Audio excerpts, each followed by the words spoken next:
하나님의 말씀을 경청하도록 하겠습니다. 시편 84편 1절로 6절 말씀입니다. 제가 받들어 읽어드립니다. 만군의 여호와여, 주의 장막이 어찌 그리 사랑스러운지요. 내 영혼이 여호와의 궁정을 사모하여 쇠약하며 내 마음과 육체가 살아계시는 하나님께 부르짖나이다. 나의 왕, 나의 하나님, 만군의 여호와여, 주의 제단에서 참새도 제 집을 엮고 제비도 새끼들 보금자리를 얻었나이다. 주의 집에 사는 자들은 복이 있나니 그들이 항상 주를 찬송하리이다. 셀라. 주께 힘을 얻고 그 마음에 시온의 대로가 있는 자는 복이 있나이다. 그들이 눈물 골짜기로 지나갈 때에 그곳에 많은 샘이 있을 것이며 이른비가 복을 채워주나이다. 아멘.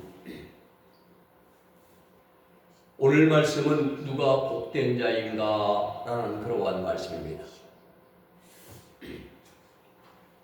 우리가 고구려나 신라나 백제 조선시대에 그 나라에서 가장 귀하신 분이 어디에 그 사람 누굽니까? 왕이지요. 임금님입니다. 그 임금님이 어디에 사십니까? 저 시골 한적한 산짝 동네 아닙니다. 파도가 밀려오는 바닷가 산기슭에 아닙니다. 어디에 거주합니까? 궁궐입니다. 제가 작년에 강원도 고성군 화진포에 갔었는데 거기에 별장이 있더라고요. 김일성 별장, 이승만 별장, 이기붕 별장. 근데 그 위치를 보니까 김일성이가 훨씬 좋아요. 바다가 쫙 보이고 말입니다. 멋있어요. 근데 저는 그걸 믿지 않지만 풍수지리상으로는 이승만 별장이 낫다고 하다. 임금님이 그런데 거주한 거 아니지요. 임금님이 거주하는 곳은 궁궐입니다. 인류 역사에 있어서 가장 웅장하고 가장 화려하고 가장 멋진 궁궐을 꼽는다고 한다면 그것은 단연코 솔로몬 왕이 거주했던 상하 궁궐일 것입니다. 솔로몬은 성전을 7년에 걸쳐서 건축했습니다.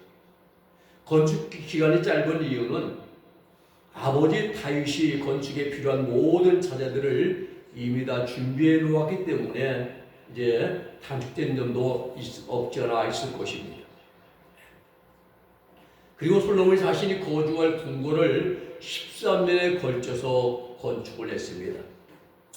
궁궐을 짓고 1천 그 궁녀를 두었어요. 첩을. 그래서 솔로몬은 점점 타락의 길로 빠져들어갔습니다. 1천 궁녀를 위해서 날마다 향락을 즐기고 잔치를 베풀고 그리고 시바 여왕이 방문해서 건네준 예물을 받고 아름다운 밤을 보내면서 여생을 즐겼습니다. 시바 여왕, 이건 에티오피아의 여왕 마케다를 말합니다. 솔로몬과 시바의 여왕 마케다 사이에 자녀가 태어났는데 그것이 메넬리코 1세라고 말합니다. 그 에티오피아의 전설에는 시바 여왕이 솔로몬한테 언약궤를 받아가지고 갔다는 거예요. 그리고 시바 여왕이 그들의 이제 건국의 여왕이 되었습니다. 솔로몬이 이렇게 아름다운 마음을 보내고 매일 향락을 즐기고 잔치를 베풀고 좋은 궁궐에 거했지만 그는 자녀 교육을 제대로 하지 못했습니다. 자녀 교육에서 실패했습니다. 또 한 가지는 지방에서 백성을 다스리는 지도자들을 바르게 양성하지를 못했습니다. 솔로몬이 아무리 지혜가 중요하고 뛰어났다고 할지라도 그 솔로몬이 죽으면서 지혜도 끝이 나고 말았습니다. 어제 아침에 부족했으니 눈이 좀 왔죠. 와서 제가 이제 아침에 운동 나갔다가 올림픽공원 그 만남의 광장 전설역이죠. 그 앞에 대나무 숲이 있는데 거기 눈이 싹 쌓여 있어요. 그래서 거기서 제가 한문으로 발로 해서 이자를 썼습니다. 네. 그리고 생각하기를 녹음은 이것도 없어지겠지. 네. 이것이 인생이 아닌가. 아무리 우리가 이름을 날리고 많은 걸 써놓고 내가 어떤 권력을 잡고 재물을 모아놓고 인기를 얻고 명예를 얻는다 할지라도 눈이 녹으면 그 글자가 없어지듯이 우리 인생이 죽고 나면은 그것도 싹 사라지고 마는 것입니다. 이 또한 지나가는 것 감죄해야 모릅니다. 다 헛되었던 것이라 말입니다.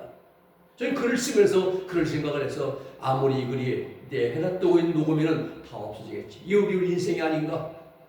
걸어가면서도 인생에 대해서 다시 한번 생각을 하면서 걷게 되었습니다. 솔로몬이 아무리 지혜가 뛰어나고 총명해도 그가 죽으면서 모든 것이 끝이라고 말했습니다. 오늘 여러분 여기서 한 가지를 생각해 봐야 합니다. 솔로몬이 지혜의 왕이었다고 한다면 자신이 죽은 후에 남겨질 후손을 위해서 무엇을 해야 할 것인가? 이 일을 고민했어야만 할 것입니다. 그런데 솔로몬은 그러하지 않았습니다. 후궁들과 1,000명의 후궁들과 더불어 쾌락을 즐겼습니다. 후궁들이 원하는 것은 다 허락했습니다. 그래서 우상 숭배가 온 나라에 만연하게 되었던 것입니다. 후궁들이 시집올 때 갖고 온 거 있잖아요. 이세벨이 아합한테 시집올 때에 바알신을 갖고 왔듯이 신상을 가지고 와서 온 나라에 우상 숭배가 만연하게 되었습니다. 이런 기상을 보면은 이 모든 일들이 분명 적나라하게 잘 기록되어 있습니다. 그렇습니다. 마지막이 좋아야 모든 것이 좋은 것입니다. 마지막이 좋아야 됩니다. 솔로몬의 끝은 안 좋았고 시작은 좋았지만 마지막은 안 좋지 않았습니다. 범죄로 말미암아 죽은 후에 930년 주전 남유다와 북이스라엘이 둘로 나누어지게 되는 것이 분열되는 분열 왕국이 생긴 것이 남유대에서 10지파를 떼가지고 북이스라엘 세운 여로보암도 똑같습니다.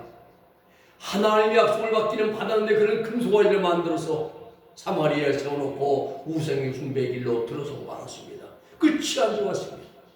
그렇습니다. 약속을 받는 것보다 약속을 받은 대로 살아가는 삶이 더 중요한 것입니다. 오늘 여러분 누가 복된 자입니까?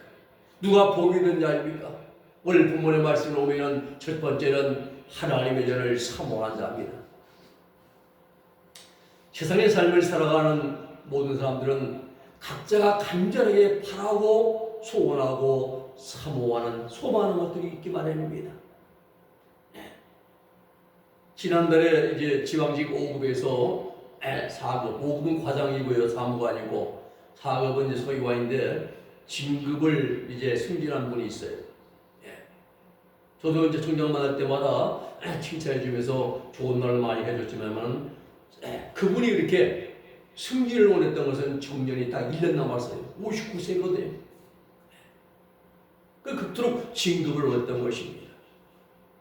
그렇다면 그분의 소원은 1년 남은 그 정년퇴직 기간을 남겨놓고 간절히 원했던 건 진급이었는데 우리 신앙인들은 우리가 간절히 뭘 사모하고 우리가 간절하게 바랄 것이 무엇인가? 고급주택에 거하는 것 아닙니다. 1억 천금을 얻는 것도 아닙니다. 우리 신앙인들이 가장 바라고 원하는 것들은 이런 세속적인 것들이 아닙니다. 우리의 소원, 우리가 간절히 간절하게 바라고 소망하는 것은 하나님의 전을 사모하는 일인 것입니다. 오늘 본문에서 시인은 궁주의 궁정을 사모합니다. 그 사모하는 마음이 얼마나 아름답고 간절한지 모릅니다. 만군의 여호와여 주의 장막이 어찌 그리 사랑스러운지요. 내 영혼이 여호와의 궁정을 사모하여 쇠약하며 내 마음과 육체가 살아계시는 하나님께 부르짖나이다. 만군의 여호와 제바오트인데요. 이 여호와는 이스라엘의 언약의 주인이신 하나님께 대한 호칭이 여호와입니다. 체바오트, 이건 만군입니다. 그러면 하늘의 만군 무리들 군대들인데 하늘에서 하나님을 보좌하는 천군 천사들을 만군 체바오트 이렇게 말합니다. 그리고 주의 장막입니다. 미식한 이 장막은 하나님이 거주 주고 막산을 떠나는데 하나님께서 거하시는 곳 주의 장막입니다. 만군의 여호와여 중매의 주의 장막이 어찌 그리 아름다운지요. 오늘 본문에서 말입니다. 그렇습니다. 우리 구원받은 성도들은 하나님의 성전을 사모해야 됩니다. 날마다 때마다 주의 죄를 사랑하고 주의 죄를 사모하고 간절하게 바라야 됩니다. 근데 문제는 이것이 마음대로 되지 않는다는 사실이죠. 생각은 있어요. 그렇게 해야 된다는 우리가 압니다. 근데 하려고 하면 실패합니다. 세상에 분주하고 또 할 일도 많고 먹고 마시고 즐기고 구경하고 놀다니고 여행 다니고 하나님의 죄를 사랑하기는 사랑하겠는데 이런 일은 소극적이에요.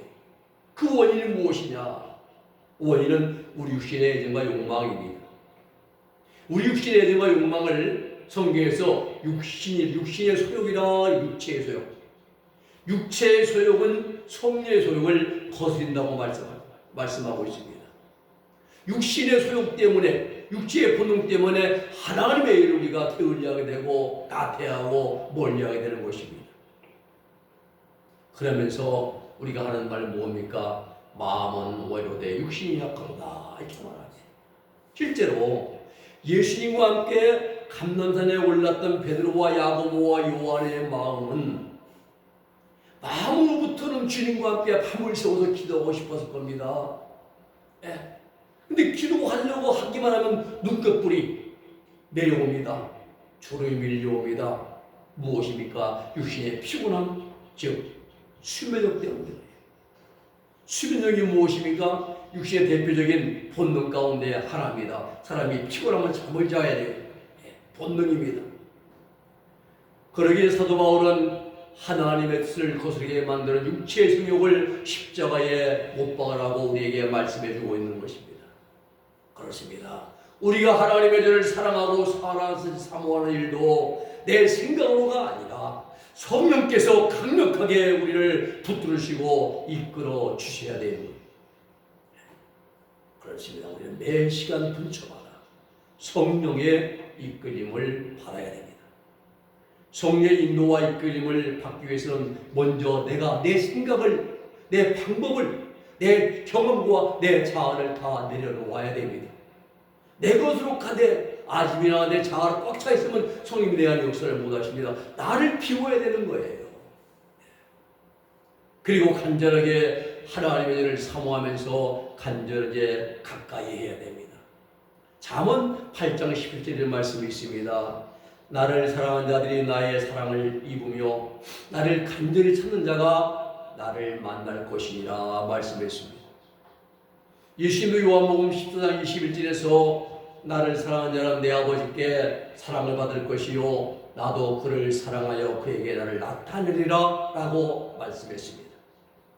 우리가 하나님 가까이 할 때에 하나님도 우리를 가까이 해 주십니다. 우리가 하나님을 사랑할 때에 하나님도 우리를 사랑해 주십니다. 우리가 하나님을 간절히 살 때에 하나님은 우리를 만나 주십니다. 오늘 여러분 진정으로 복 있는 자는 하나님의 죄를 사랑하고 사모하고 가까이 하는 자인 것입니다. 올 한 해 우리 모두 하나님의 죄를 사랑하고 가까이 하는 자들이 되시기를 바랍니다. 두 번째는 누가 복 있는 자입니까? 하나님의 전에 거하는 자가 복 있는 자입니다. 4절의 말씀 보면 주의 집에 사는 자들은 복이 있나니 그들이 항상 주를 찬송하리이다 셀라라고 말씀하고 있습니다. 오늘 본문의 말씀은 고라 자손의 시입니다. 고라는 네지파에 속한 자입니다. 광야에서 모세와 하나님을 대적하다가 땅이 갈라져 순식간에 흙속에 매몰되어 죽은 자가 고라. 민수기 26장 9절로 11절에 보면 엘리압의 아들은 느무엘과 다단과 아비람이라. 이 다단과 아비람은 회중 가운데 부름을 받은 자들입니다. 고라의 무리에 들어가서 모세와 아론을 거슬러 여호와께 반역할 때에 땅이 그 입을 벌려서 그 무리와 고라를 삼킴에 그들이 죽었고, 당시에 불이 250명을 삼켜서 징표가 되게 했습니다. 그런데 그 다음이 중요해요. 11절입니다. 고라의 아들들은 죽지 아니하였더라. 아버지 고라는 이제 느무엘, 다단과 아비람과 함께 모세와 하나님을 대적하는데 앞장섰는데 그 아들들은 죽지 않았다 이 말입니다. 그렇습니다. 고라의 자손들은 아버지와 함께 모세와 하나님을 대적하는 일에 가담하지 않았습니다. 그래서 그들은 죽지 않았습니다. 그 외에 고라의 자손들은 하나님의 일을 지극히 사랑하고 사모하는 마음을 가지고 성전에 문지기로 봉사했습니다. 찬송시를 작사했습니다. 작곡을 했습니다. 주의를 내 성가대 주의를 내고 성가대원으로 이들은 봉사하며 찬양했습니다. 그래요 고라 자손은 하나님께 영광 돌렸고 하나님으로부터 큰 복을 받았습니다. 오늘 본문 1절로 4절까지에 살펴보면은 시인의 마음은 하나님의 성전을 사랑하는 마음으로 가득 차 있습니다.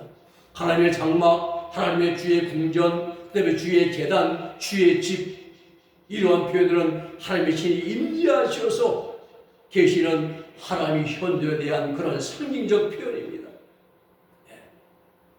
순례자들은 이 성전을 이제 와서 며칠 동안 성전에서 기숙을 냈어요. 하나님의 집에서 먹고 자고 갑니다. 먼 길을 와요, 순례자들이. 하나님을 사랑하면서 사모하는 마음으로. 그리고 한영전에 와서 며칠씩 묵는 거예요. 거기서 먹고 자면서 주의 전을 사랑하고 함께 더 한 시간 더 가까이 있으려고. 그만큼 하나님의 전을 사랑하고 사모했던 자들입니다. 그렇습니다. 성전은 하나님을 만나는 곳입니다. 구약의 성막, 성전의 구조를 보면은 밖에는 뜰이 있고 안에는 성소와 지성소가 있습니다. 지성소 안에 법궤가 이제 법궤가 있는 법궤 안에 아론의 쌓은 지팡이, 그다음에 만나 항아리, 두 돌비가 들어가 있습니다. 이 법궤가 시은자입니다. 시은자는 앉아 하나님께서 햇불 십자, 은혜 자, 안죽자, 하나님이 그의 친히 임재하시고 앉으셔가지고 은혜를 베풀어 주신 곳이에요. 하나님께서 시은자에서 임재하셔서 사람들을 만나 주는 곳입니다. 하나님은 무소부지하시지요. 편지하십니다. 안에 계십니다. 온 우주에 이제 편만에 계십니다. 온 천하에 편지해 계십니다. 하나님의 성령을 사랑하고 사모하고 하나님을 만나기를 소원하는 사람은 복된 자입니다. 오늘 우리가 하나님의 전을 가까이 할 때 하나님도 우리를 가까이 해주시고 우리에게 최고의 사랑을 베풀어 주십니다. 히브리서 10장 25절의 말씀 보면 모이를 패하는 어떤 사람들의 습관과 같이 하지 말고 오직 권하여 그날이 가까움을 볼수록 더욱 그리하자 더 모이를 힘쓰라고 말씀합니다. 올 한해 우리는 하나님을 더욱 가까이 하십시다. 하나님을 더욱 사랑하십시다. 2016년 우리 은혜의 표대로 날마다 주님과 함께 하십시다.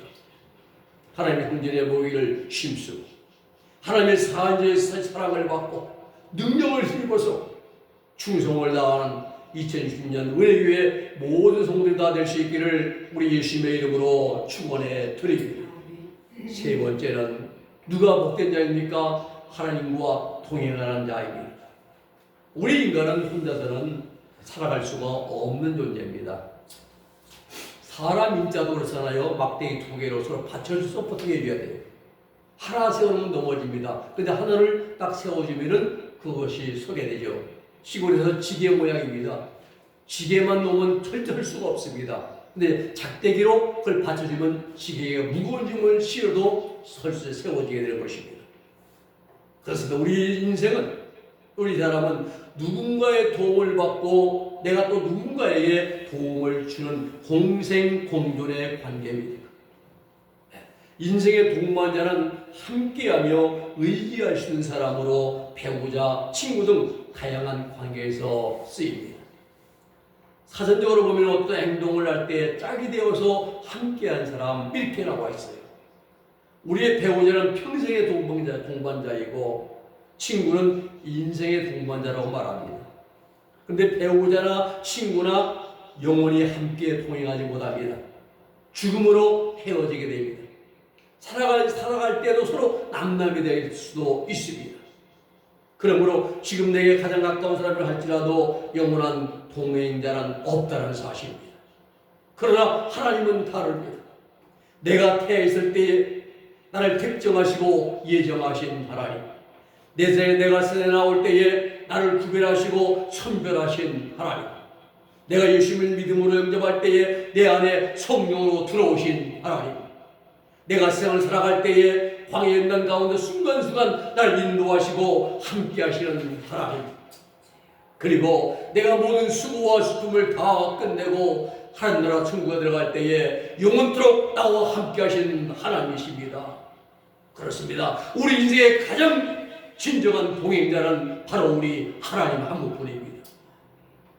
그러면은 하나님과 동행하는 삶은 어떤 삶입니까? 하나님과 동행하는 삶은 하나님의 말씀을 신뢰하고 순종하면서 성령의 인도를 따라서 매 순간 하나님과 함께 걸어가는 그러한 사람입니다. 날마다 주님과 함께하는 그러한 삶이 하나님과 함께하는 삶입니다. 동행은 하나님과 함께 걸어가다 이런 뜻입니다. 말씀대로 살고 성령의 인도를 받는 그러한 삶이 동행입니다. 에녹은 믿음으로 300년 동안 하나님과 동행했습니다. 동행한 결과는 죽음을 보지 않고 들림 받았습니다. 아브라함은 175년 동안 하나님과 함께 동행했습니다. 동행한 결과는 믿음의 조상이 되었습니다. 모세는 110년 동안 하나님과 동행했습니다. 결과는 이스라엘 백성들을 출애굽시켜서 광야 40년을 이끌어가는 이스라엘 민족의 나라의 민족의 위대한 영도자가 되었습니다. 또 한 가지, 우리가 하나님과 어떻게 동행해야 합니까? 그러기 위해서는 하나님과 함께하기 위해서는 하나님과 같은 방향을 바라보아야 됩니다. 하나님과 같은 생각을 품어야 됩니다. 예수의 빛된 삶을 본받아야 되는 것입니다. 즉 하나님 말씀을 따라가는 그 순종의 동행의 비결이 있습니다. 말씀을 묵상하고 쉬지 않고 기도하기를 힘쓸 때 하나님은 늘 우리와 함께 우리 곁에 늘 함께해 주십니다. 오늘 본문 6절의 말씀입니다. 그들이 눈물 올때로 지나갈 때에 그곳에 많은 샘이 있을 것이며 이른 비가 복을 채워주나이다. 하나님과 동행하는 자에게 주시는 은혜의 복입니다. 2026년 우리 은혜교회 성도들은 하나님과 동행하는 그런 한 해의 삶을 살아가기를 주의 이름으로 부탁을 드립니다. 말씀을 정리합니다. 우리를 원해 복된 자, 복 있는 자, 복 받은 자의 삶으로 살아가십니다. 하나님으로부터 복을 받는 자가 그런 복된 자가 되기 위해서는 하나님의 은혜를 사모하시고 하나님의 전에 거하기를 힘쓰시고 그리고 매사에 하나님과 동행하는 삶으로 살아가기를 힘쓰는 우리 모두가 되기를 주의 이름으로 축원해 드립니다. 기도하겠습니다. 거룩하신 아버지 하나님 감사합니다. 올 한해는 우리가 하나님과 함께 동행하는 삶을 살아가게 하여 주시옵소서. 우리는 아버지에게 표가 날마다 주님과 함께인 것처럼 날마다 매 시간 분주마다 주님과 함께함으로 하나님과 동행하면서 하나님 예비하신 복을 받으며 성령 인도를 받으며 하나님의 아버지의 기도한 모든 기도가 응답되는 아버지 하나님의 복된 삶으로 승리하게 하여 주시옵소서. 예수님의 이름으로 기도 올리옵나이다. 아멘.